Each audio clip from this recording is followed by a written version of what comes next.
ही आवळा सुपारी बनवते, गाडी बिडीत खायला बरी वाटते, जरा आंबट खारट. हे साधं मीठ आहे, हे साधं मीठ आणि हे शेणा नमक. हे भरपूर असं शेणा नमक लावायचा आणि हा थोडासा चाट मसाला चव येण्यासाठी. काळी मिरी पाहिजे होती पण नाही आणली आहे मी. चाट मसाला आणि हे सगळं एक जीव करून असं चांगलं 7 उन्हात लावायची. 7 उन्हं लावायची, एकदम सुकली पाहिजे.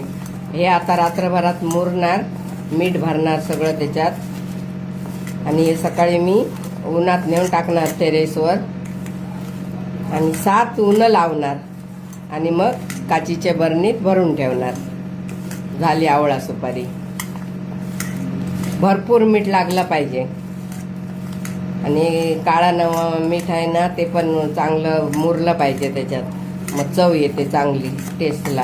आणि एकदम सुकली खडखडीत काय झाली आवळा सुपारी. 7 उन्हं लावायची, रात्रभर ही मिठात मुरली पाहिजे. हे बघा, हे आवळा सुपारीचं सगळं मिश्रण तयार करून झालंय आणि उद्यापासून त्याला 7 ऊन दाखवल्यावर आवळा सुपारी आपली तयार होईल. मग तुम्हाला आवळा सुपारी तयार झाली की दाखवू आम्ही.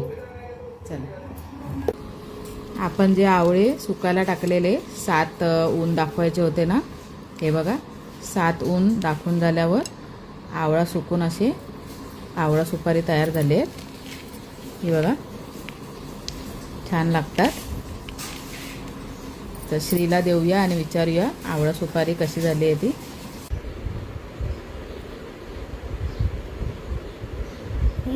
मस्त, आजीने भरपूर मस्त बनवले.